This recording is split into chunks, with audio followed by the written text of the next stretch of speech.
Thank you very much.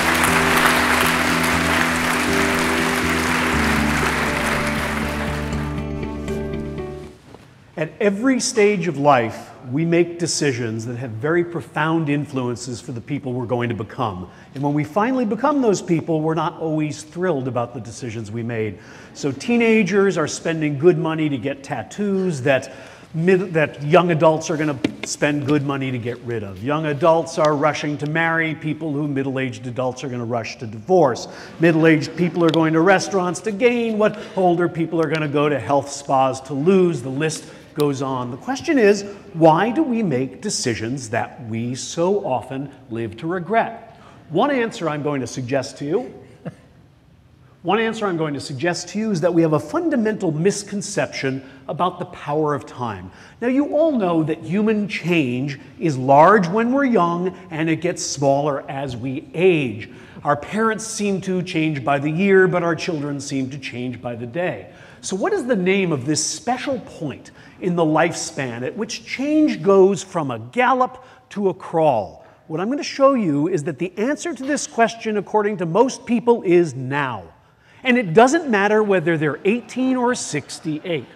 For example, in a recent study of several thousand people, we asked people 2 questions about how their values would or had changed over time.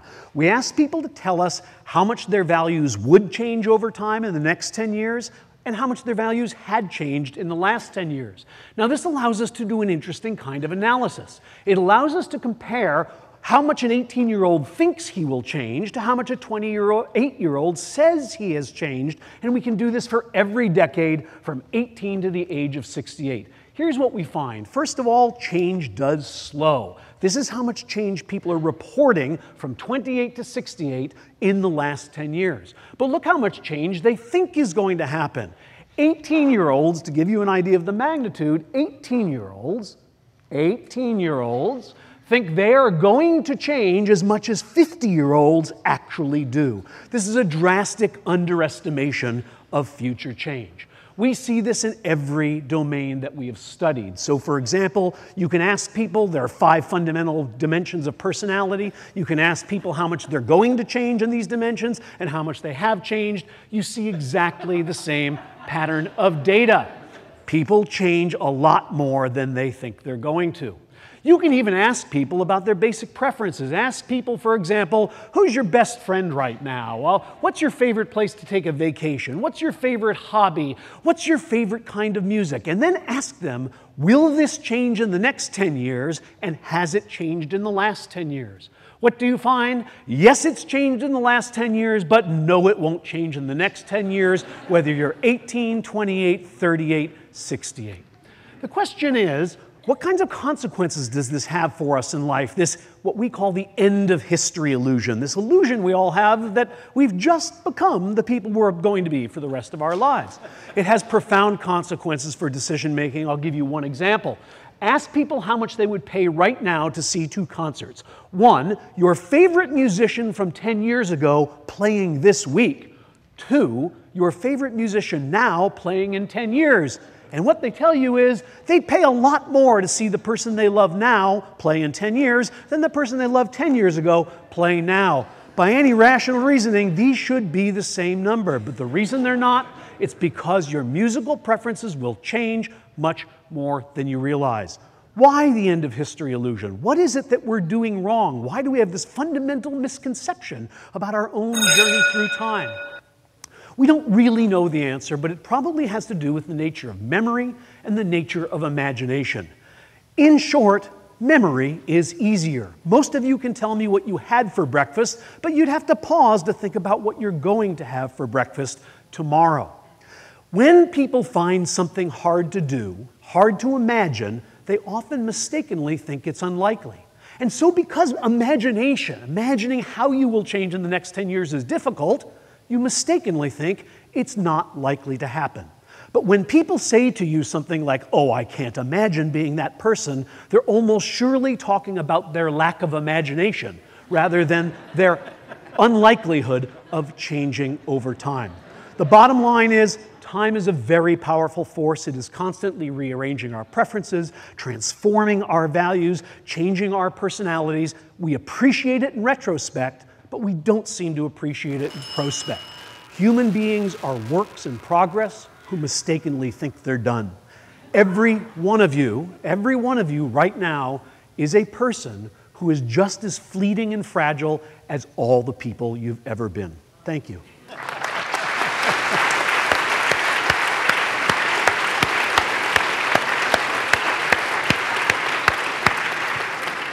Dan, that's extraordinarily compressed and intriguing. Is there anything to the idea that there's a psychological utility to this discrepancy between the way we view the past and the way we view the future? Because we need to somehow be committed to what it is we are today. And if we sort of held it too lightly, we wouldn't live well. Is that any part of this? Well, it's a good motivational just so story. That is, since we see a phenomenon, let's think of a way that it makes sense and it benefits people. But I showed you also a way in which it hurts you. You're committing your future self constantly to things that your present self enjoys. That's why you have closets full of golf clubs you don't use, subscriptions to magazines you don't read, because your past self made these decisions. I know about you. So the answer to your question might be yes. We don't know for sure. All right, thank you. We've got a line of questions, please. Have you looked at factors that influence the reported change? For example, like people moving across countries and things like that. We hear a lot about going off to travel and go learn about other cultures, that kind of thing, and how that relates to personality change, for example. Have you looked at any factors that influence the rate of change? The reported change, I mean. We have not looked at any factors that influence the actual rate of change of personality or any of these other things. We simply measure that rate of change and then see how it compares to people's predictions.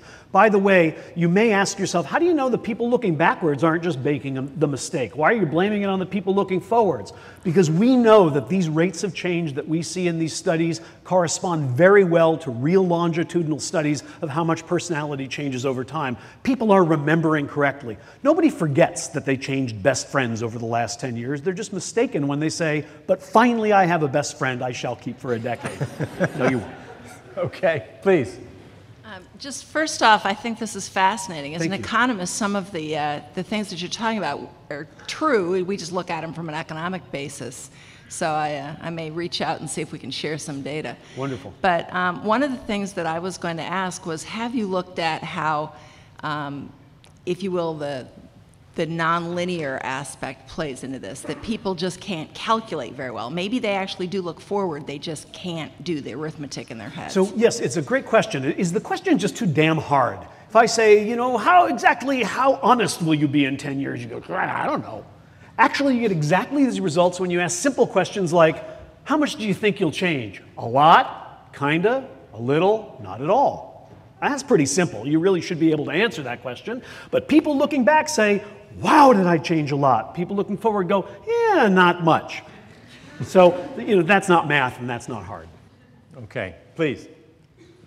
Do you think that the ability to think about future change that a person may have, an individual may have, could influence the path that that person may have, for example, become more successful at work quicker or other, achievements of sorts?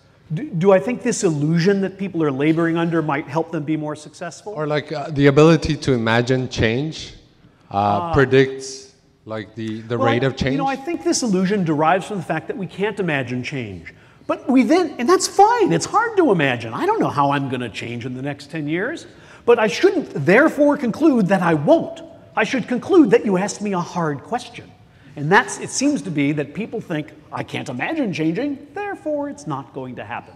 That's where the error lies. Okay, please. Did we see any correlation with time? Like how long your samples actually lived for, or who you asked? I'm sorry, time, how long? How long the sample, how old people are. If only everyone lived to 60, it would be a shorter graph compared to if they lived to 90 in your demographic that you selected.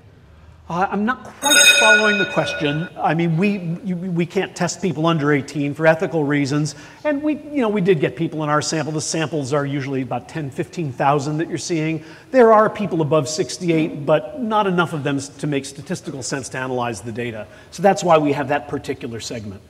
Okay. Yeah. Yeah, please.